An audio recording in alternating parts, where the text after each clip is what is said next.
Qui a été présenté cet été, c'est une farce, c'est une fumisterie. Je ne reviendrai pas sur tout ce qui a été dit avant, ce sont toujours les mêmes que nous qui seront mis donc à contribution et ça, c'est une honte. Et pourtant, ça continue. On change de Premier ministre, mais en fait, on fait du neuf avec du vieux. On recycle un ancien membre du gouvernement Premier ministre. Et c'est quoi sa proposition à celui-là, monsieur Lecornu? Se dire, allez, on calme la grogne sociale, on va supprimer le projet de suppression de 2 jours fériés. C'est une blague, c'est de l'enfumage, ça ne sert à rien. Nous le répétons, ce qui creuse la dette, ce sont d'abord et avant tout les baisses d'impôts pour les riches et les aides publiques captées par les plus grandes entreprises. Ce qui fait pas loin de 270 milliards d'euros, 211 pour les entreprises et une soixantaine pour les ménages les plus aisés. Des entreprises qui sont biberonnées d'aides publiques et qui pourtant se portent très très bien. En 2023, LVMH a touché 275 millions d'euros d'aide publique alors que son bénéfice net a atteint, s'il vous plaît, 15 milliards d'euros. Ces dépenses représentent à elles seules 24% de la hausse de la dette depuis 2017, nous dit Attaque. Nous le répétons aussi, la crise des finances publiques n'est pas une crise de la dette comme on nous l'assène en permanence, mais c'est une crise de recettes publiques. Et jugeons-en maintenant. De 30 milliards d'euros par an au cours des années 90, j'ai bien dit 30 milliards, les aides publiques aux entreprises ont passé le cap des 100 milliards en 2008. Tiens, on était sous Sarkozy. Et puis ensuite, en 2019, on arrive à 200 milliards par an. Vous imaginez tous ces dizaines, centaines de milliards qui ont été engloutis. Et où est-ce qu'ils l'ont trouvé, cet argent, les libéraux, ce pognon de dingue? Eh bien, dans les recettes de la TVA, figurez-vous, c'est bien pratique. Parce qu'en fait, comme ça, on a compensé les baisses de cotisations patronales. En 2018, 91% de la TVA allait au fonctionnement de l'État. Eh bien, aujourd'hui, surprise, c'est même pas 46% en 2024. Conclusion, chers camarades, on ne travaille plus pour être payé, mais on paye pour recevoir un salaire. C'est une aberration. Mais, nous dit-on, c'était nécessaire. Ah oui, on ne peut jamais faire autrement, comprenez-vous. Il y a trop d'impôts en France. Il y en a tellement que la France compte aujourd'hui 147 milliardaires. Et c'est le premier pays d'Europe devant l'Allemagne qui en compte 128. Et dans le top 5, il n'y a même pas le Royaume-Uni, pourtant un pays ultra-libéral. Et on est loin devant les Italiens qui n'en comptent que 70. Alors la France, un pays qui pressure d'impôts les plus riches, ça m'étonnerait. Dans les faits, les riches sont toujours plus riches. Depuis 2017, le patrimoine des 10 familles les plus riches s'est multiplié par 3. C'est une hausse de 200%, quand le salaire des Français en moyenne a progressé de 8%. Alors après, merci patron, eh bien non merci Macron.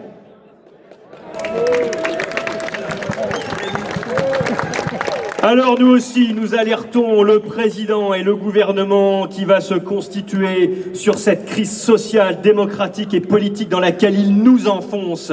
Et puis Macron continue à s'entêter. D'ailleurs, de quoi Lecornu est-il le nom? Celui d'une énième provocation, d'un énième hold-up démocratique. Plus que jamais, comme en 1936, comme en 1968, nous appelons à un partage de la valeur et des richesses, bien évidemment, et de revaloriser les salaires, les prestations sociales. Nous appelons aussi à renforcer l'égalité entre les hommes et les femmes. C'est indispensable, puisque les inégalités explosent. Après 8 ans de politique de Macron, à quoi ressemble la France, notre pays? En 2023, 10 millions de personnes étaient sous le seuil de pauvreté. Je rappelle que c'est avoir moins de 1 288 € par mois. Et on compte aussi 3 millions de travailleurs au SMIC. C'est merveilleux, la France de Macron. Il y a 1% qui s'en met plein les poches, tandis que 20% de la population ne s'en sort pas. Et c'est ça la justice sociale peut-être, c'est ça la démocratie. C'est une honte. Donc pour nos organisations syndicales, nous appelons à la construction d'un autre budget, parce que ces 44 milliards dont on nous rebat les oreilles, on peut les trouver, ça n'est pas impossible. Nous demandons donc l'abrogation de ce projet de budget qui est une aberration. Ce que nous demandons, ce sont donc des moyens supplémentaires pour la fonction publique, éducation, santé, justice. Il manque tellement d'enseignants, d'assistants d'éducation, d'AESH, les soignants qui sont débordés à l'hôpital, les magistrats dans la justice également, sans compter les nombreux lieux de privation de liberté qui sont d'une insalubrité criante. Des mesures pour lutter contre la précarité et renforcer la solidarité. Nous voulons aussi une transition écologique plus juste. Nous voulons notamment que 20 à 30% des bâtiments scolaires qui sont les plus vétustes, inadaptés au changement climatique, soient rénovés. On nous promet sans cesse des enveloppes, elles n'arrivent jamais. Pour la Charente-Maritime, on nous promettait 53 millions d'euros pour 53 collèges, 1 million d'euros par collège. C'est pas grand-chose et on ne les a toujours pas vus. Nous sommes dans des établissements où entre le mois de juin et le mois de septembre, quand nous avons des journées comme celle-ci, qui vont continuer pendant peut-être plusieurs jours, nous avons 25 à 26 degrés dans des salles. C'est pas possible de travailler comme ça, sans compter les appareils qui chauffent. Et ça dure pendant des semaines, parce que les murs sont de véritables passoires thermiques. Et j'imagine que ça, c'est partout dans les bâtiments de la fonction publique. Enfin, nous voulons aussi, bien sûr, de la protection sociale, l'abandon de la retraite à 64 ans. Nous voulons plus de justice fiscale, faire contribuer, oui, les gros patrimoines et les très hauts revenus, mais contrairement à ce que disent les médias Bolloré, ça n'est pas augmenter les impôts, ce serait juste récupérer peut-être un peu de ce qui a été perdu. C'est quand même pas la même chose. Et eux n'en mourront pas. Alors, à l'issue de cette journée, nous invitons bien sûr les organisations à continuer à se réunir pour poursuivre la mobilisation. Alors, il n'y a pas de fatalité à cette crise politico-financière qui a été provoquée. La fatalité, c'est la réponse de celles et ceux qui ne souffrent pas de cette situation. Et les solutions existent et les responsables politiques doivent cesser de les ignorer en écoutant le message que les grévistes et les manifestants leur adressent aujourd'hui. Ensemble, maintenons notre effort, mobilisons nos entourages, poursuivons les rassemblements autant que possible. Notre pays, notre société mérite mieux que la misère qu'on leur promet. Une autre politique est possible, camarades. Mes camarades, ils nous réservaient une année blanche. Moi, je vais vous proposer de la repeindre en rouge cette année. En rouge vif, car nous sommes les plus nombreux. Ils ont le chiffre, nous, on a le nombre. Si on se rassemble et si la France entière est rassemblée aujourd'hui, c'est pour exprimer un ras-le-bol. Il y en a marre. La régression sociale, la casse des services publics, le rognage de nos droits, ça suffit, trop c'est trop. On va leur montrer qu'on en a ras la casquette et qu'on ne se laissera plus faire. Alors oui, il y a eu le départ de Monsieur Bayrou. Il va pas trop nous manquer. En tant que militant, moi je suis toujours heureux de fêter un départ à la retraite, surtout quand ça va permettre de se reposer lui et nous.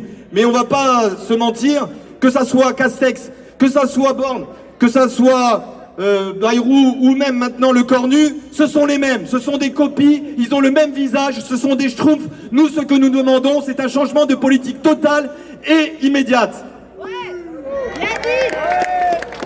Et personne ne s'est trompé. Dès le premier jour de sa nomination, alors que d'habitude on nous tannait matin, midi et soir avec des sondages, 69% des Français étaient hostiles à sa venue, alors qu'au même moment, 75% des Français se retrouvent dans nos revendications, désirent que la réforme des retraites dégage et veulent qu'on passe à la grève. Alors nous sommes en nombre, c'est nous qui avons la majorité, et on le dit, elle n'est pas relative, elle est complète et elle est dans toute la France. Et si elle y est, cette majorité, c'est parce que les chiffres sont têtus et que la vérité est là. Maintenant, tout le monde connaît les chiffres. C'est 211 milliards qui sont donnés sans contrainte, sans même un seul suivi aux entreprises et qui sont captés par les grands groupes en majorité. C'est 90 milliards d'exonération de cotisations sociales, la suppression de la CVAE qui fait les services publics de vos territoires et la fin de l'ISF.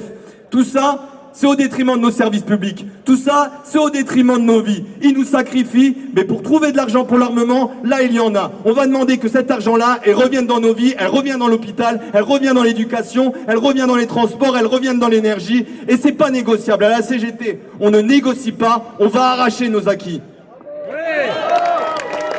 La seule vérité, c'est qu'en 1980, il fallait travailler moins de 10 jours pour satisfaire ces actionnaires qui de toute façon ont un appétit qui n'arrêtera jamais. Aujourd'hui, il faut rajouter 50 jours de plus.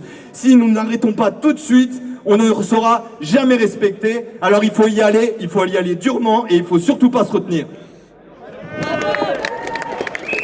les réactions que nous avons en ce moment du MEDEF qui fait le tour de tous les plateaux, ce monsieur Patrick Martin, qui nous explique qu'il ne faut surtout pas revenir en arrière, ça prouve une chose, c'est qu'il a peur. Il a peur de notre unité, il a peur de vous. Il a plus confiance en notre unité, en notre puissance de frappe que nous en avons en nous-mêmes. Moi, ça me fait plaisir de le voir un peu couiner et d'avoir peur de revenir à un État comme on le veut, c'est-à-dire une société sur la répartition, basée sur la répartition de la justice fiscale et de la justice sociale.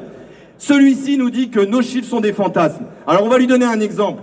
À moins de 200 km de là, il y avait une usine Michelin. En 2020, à La Roche-sur-Yon, elle a fermé. C'était 619 salariés qui ont été mis sur la paille. Il y en a seulement 70 qui ont été envoyés à Cholet à 70 km. Et là, on nous annonce que cette entreprise, cette usine, va fermer début 2026. Le scandale, c'est que Michelin, c'est 27 milliards de chiffre d'affaires. C'est 1,9 milliard de bénéfices. Et entre-temps, ils ont distribué 1 milliard de dividendes.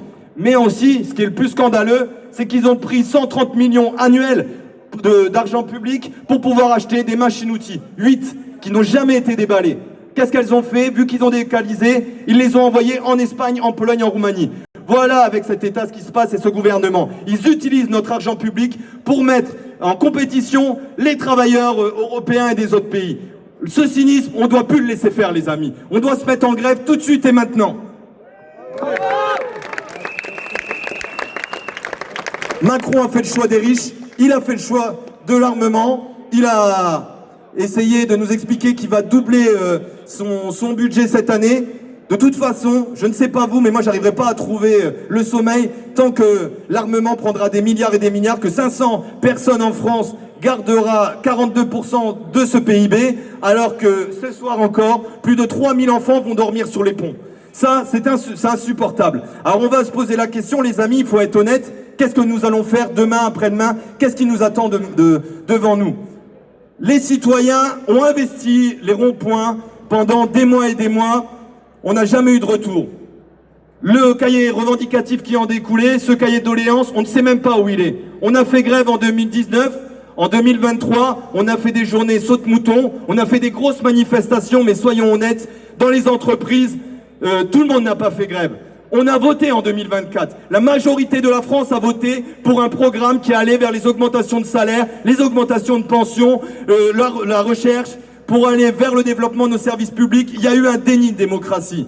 Il y a un seul outil historique qui a toujours marché et qu'on n'a pas utilisé, c'est celui d'une grève. Une grève dans tous les secteurs et qui ne s'arrêtera que lorsque l'on aura acquisition de toutes nos doléances. Alors je vous demande, maintenant, organisez-vous, faites des AG et préparez-vous. Si eux préparent les esprits à la guerre, nous on va préparer les esprits à la grève et c'est que comme ça qu'on gagnera et pas autrement.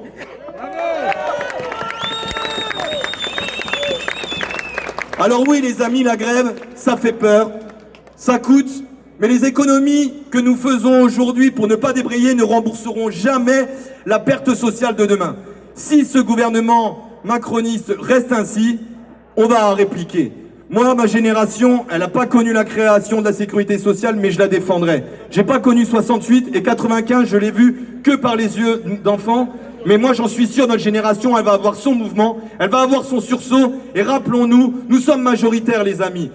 Ils ont le chiffre, nous, on a le nombre. Alors, je vous rappelle à tous, la grève est un droit constitutionnel et fondamental, et on ne peut pas vous sanctionner pour ça. Alors, organisez-vous.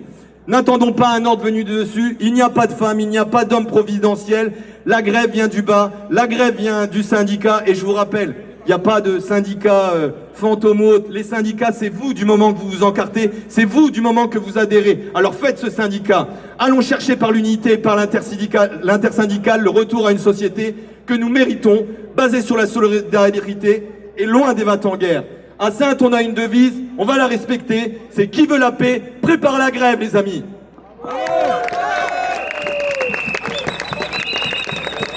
Je vous donne un rendez-vous, c'est ce samedi 20, en gare de Royan. Les cheminots vous offrent une victoire et le goût de la victoire, on s'en passe pas. Là, on a une victoire, c'est sauver les guichets. Monsieur Rousset a voulu fermer les guichets de pont, on l'a sauvé.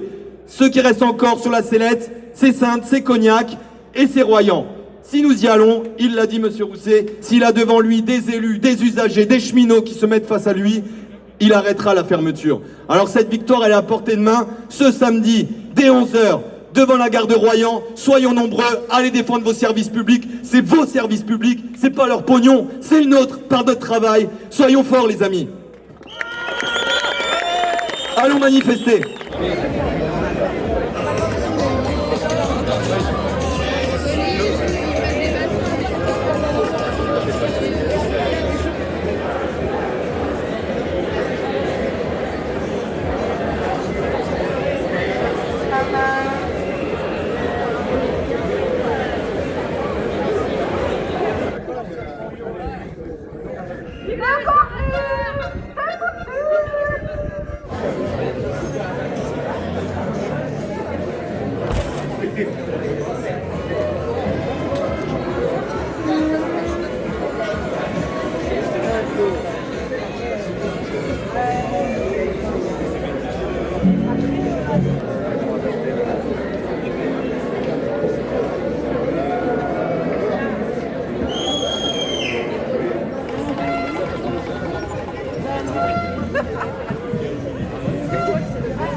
Eh ben, alors, donc,